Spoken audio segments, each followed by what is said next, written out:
ಚುನಾವಣಾ ರಾಜಕೀಯಕ್ಕೆ ರಾಜಾಹುಲಿ ರಿಸೈನ್. ಶಿಕಾರಿಪುರದಿಂದ ವಿಜಯೇಂದ್ರ ಅಖಾಡಕ್ಕೆ. ನಿಲ್ತಾ ಇಲ್ಲ. ವಿಜಯೇಂದ್ರ ಅವರೇ ಇಲ್ಲಿ ಶಿಕಾರಿಪುರ ತಾಲೂಕಲ್ಲಿ ಸ್ಪರ್ಧೆ ಮಾಡುವಂಥದ್ದು. ಹೈಕಮಾಂಡ್ಗೂ ಮೊದಲೇ ಬಿಎಸ್ವೈ ಮಗನ ಪರ ಬ್ಯಾಟಿಂಗ್. ಏನಿದು ರಾಜಾಹುಲಿ ನಿಗೂಢ ರಣತಂತ್ರ?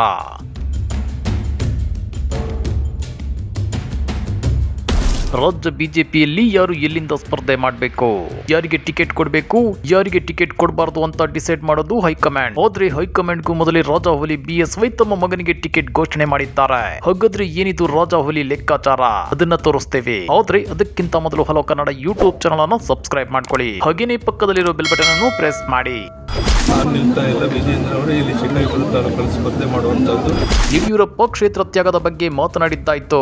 ವಿಜಯೇಂದ್ರ ತಮ್ಮನ್ನು ಆಶೀರ್ವದಿಸಿ ಅಂತ ಕೇಳಿಕೊಂಡಿದ್ದು ಆಯ್ತು. ಆದ್ರೆ ಯಡಿಯೂರಪ್ಪ ಈ ತಂತ್ರ ಹೂಡಿದ್ದು ಅನಿವಾರ್ಯ ಸ್ಥಿತಿಯಲ್ಲ. ಅದಕ್ಕೆ ಪ್ರಧಾನಿ ಮೋದಿಯವರೇ ಕಾರಣನ ಅನ್ನೋ ಪ್ರಶ್ನೆ ಎದ್ದಿದೆ. ಯಾಕಂದ್ರೆ ಪ್ರಧಾನಿ ಮೋದಿ ತಳದ ಗಟ್ಟಿ ನಿಲುವು ರಾಜಾಹುಲಿಗೆ ಅನಿವಾರ್ಯ ದಾರಿ ತೋರಿಸಿದೆ ಎನ್ನಲಾಗುತ್ತಿದೆ. ಹೌದು ವೀಕ್ಷಕರೇ, ಮೊದಲಿಂದಲೂ ಪ್ರಧಾನಿ ಮೋದಿ ಕುಟುಂಬ ರಾಜಕಾರಣದ ಬಗ್ಗೆ ದನಿ ಎತ್ತುತ್ತಲೇ ಇದ್ದಾರೆ. ಕುಟುಂಬ ರಾಜಕಾರಣ ದೇಶಕ್ಕೆ ಮಾರಕ. ಬಿಜೆಪಿಯಲ್ಲಿ ಕುಟುಂಬ ರಾಜಕಾರಣಕ್ಕೆ ಅವಕಾಶವಿಲ್ಲ. ಯಾವುದೇ ಕಾರಣಕ್ಕೂ ಕುಟುಂಬ ರಾಜಕಾರಣ ಒಪ್ಪಲ್ಲ ಅಂತೇಳಿ ಸರಣಿ ಸಭೆಗಳಲ್ಲೂ ಸೂಚನೆ ಕೊಟ್ಟಿದ್ರು. ಇದು ರಾಜ್ಯಕ್ಕೆ ಅನ್ವಯಿಸಿದ್ರೆ ನೇರವಾಗಿ ರಾಜಾಹುಲಿ ಬಿಎಸ್ವೈ ಕಡೆಗೆ ಬೊಟ್ಟು ಮಾಡಲಾಗ್ತಿತ್ತು. 2018ರ ವಿಧಾನಸಭಾ ಚುನಾವಣೆಯಲ್ಲಿ ವಿಜಯೇಂದ್ರ ವರುಣಾ ಕ್ಷೇತ್ರದಿಂದ ಅಖಾಡಕ್ಕೆ ಎಂಟ್ರಿ ಕೊಡೋಕೆ ಮುಂದಾಗಿದ್ರು. ಆದ್ರೆ ಹೈಕಮಾಂಡ್ ಟಿಕೆಟ್ ಕೊಟ್ಟಿರಲಿಲ್ಲ. ವಿಧಾನ ಪರಿಷತ್ ಸ್ಥಾನ ಕೂಡ ವಿಜಯೇಂದ್ರಗೆ ಸಿಗ್ಲಿಲ್ಲ. ಈ ಮಧ್ಯೆ ಯಡಿಯೂರಪ್ಪ ಬಳಿ ಇದ್ದ ಸಿಎಂ ಸ್ಥಾನವನ್ನು ಹಿಂಪಡೆಯಲಾಗಿತ್ತು. ಬಿವೈ ರಾಘವೇಂದ್ರ ಅವರಿಗೆ ಮಾತ್ರ ಸದ್ಯಕ್ಕೆ ಸಂಸದ ಸ್ಥಾನವಿದೆ.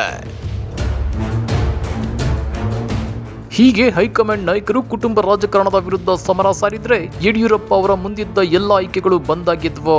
ಮೈಸೂರು ಭಾಗದಲ್ಲಿ ತಮ್ಮ ಮಗನನ್ನ ಪ್ರಭಾವಿ ನಾಯಕನನ್ನಾಗಿ ಮಾಡಬೇಕು ಅಂತ ಅಂದ್ಕೊಂಡಿದ್ದ ಬಿಎಸ್ವೈ ಕನಸು ಭಗ್ನಗೊಂಡಿತ್ತು. ಆಗ್ಲೇ ನೋಡಿ ಹೈಕಮಾಂಡ್ ನಾಯಕರ ಮನಸ್ಸಲ್ಲಿ ಏನಿದೆ ಅನ್ನೋದು ಯಡಿಯೂರಪ್ಪನವರಿಗೆ ಅರ್ಥವಾಗಿತ್ತು. ನಿಜ ಹೇಳಬೇಕು ಅಂದ್ರೆ ಯಡಿಯೂರಪ್ಪ 2023ರ ಚುನಾವಣೆಯಲ್ಲಿ ಸ್ಪರ್ಧಿಸೋ ಆಸೆಯನ್ನು ಹೊಂದಿದ್ರು. ತಮ್ಮ ಸ್ಪರ್ಧೆ ಬಗ್ಗೆ ಹೈಕಮಾಂಡ್ ನಿರ್ಧರಿಸುತ್ತೆ ಅಂತ ಹೇಳಿದ್ರು. ಆದ್ರೆ ಯಡಿಯೂರಪ್ಪ ಸ್ಪರ್ಧೆಗೆ ಹೈಕಮಾಂಡ್ ಆಸಕ್ತಿ ತೋರಿಸಿರ್ಲಿಲ್ಲ.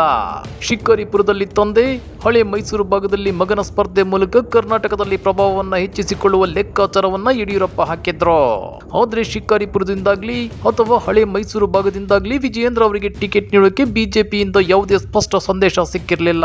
ಹೀಗಾಗಿ ಸ್ಪರ್ಧೆಗೆ ಅವಕಾಶ ಸಿಗುತ್ತೋ ಇಲ್ವೋ ಅನ್ನೋ ಗೊಂದಲದಲ್ಲೇ ವಿಜಯೇಂದ್ರ ರಾಜ್ಯ ಪ್ರವಾಸ ಮಾಡ್ತಾ ಇದ್ರು. ಇದರ ಮಧ್ಯೆ ಈ ಗೊಂದಲಕ್ಕೆ ಇತಿಶ್ರೀ ಹಾಡಬೇಕು ಅನ್ನೋ ತಂತ್ರಗಾರಿಕೆಯನ್ನು ಹೆಣೆದಿದ್ರು. ಇನ್ನ ಎಂಎಲ್ಸಿ ಟಿಕೆಟ್ ಕೈತಪ್ಪದ ಮೇಲೆ ಸಮುದಾಯದ ಸಭೆಗಳಲ್ಲಿ ವಿಜಯೇಂದ್ರ ಭಾಗಿಯಾಗ್ತಿದ್ರು. ಅದರಲ್ಲೂ ಬಸವ ಜಯಂತಿ ಕಾರ್ಯಕ್ರಮಗಳಲ್ಲೇ ವಿಜಯೇಂದ್ರ ಹೆಚ್ಚಾಗಿ ಕಾಣಿಸಿಕೊಳ್ತಿದ್ರು. ಆ ಮೂಲಕ ಸಮುದಾಯದ ಬಲ ವೃದ್ಧಿಸಿಕೊಳ್ಳೋದರ ಜೊತೆಗೆ ಬಿಎಸ್ವೈಗೆ ಉತ್ತರಾಧಿಕಾರಿಯಾಗೋ ಸುಳಿವನ್ನು ಬಿಟ್ಟುಕೊಟ್ಟಿದ್ರು.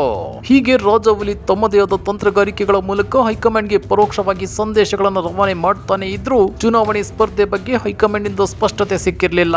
ಹೀಗಾಗಿ ಚುನಾವಣೆಗೆ ಇನ್ನು 8 ತಿಂಗಳು ಬಾಕಿ ಇರೋವಾಗಲೇ ಬಿಎಸ್ವೈ ಹೊಸ ದಾಳ ಉರುಳಿಸಿದ್ರು. ಬಿಜೆಪಿಯಲ್ಲಿ ಯಾರಿಗೆ ಟಿಕೆಟ್ ಕೊಡಬೇಕು ಅನ್ನೋದನ್ನ ಹೈಕಮಾಂಡ್ ಮಾತ್ರ ತೀರ್ಮಾನಿಸುವ ವಾಡಿಕೆ ಇದೆ. ಆದ್ರೆ ಹೈಕಮಾಂಡ್ ಗಿಂತ ಮೊದಲೇ ಬಿಎಸ್ವೈ ತಮ್ಮ ಪುತ್ರನಿಗೆ ಟಿಕೆಟ್ ಘೋಷಣೆ ಮಾಡಿದ್ದಾರೆ. ಆ ಮೂಲಕ ಹೊಸ ದಾಳ ಉರುಳಿಸಿದ್ದಾರೆ.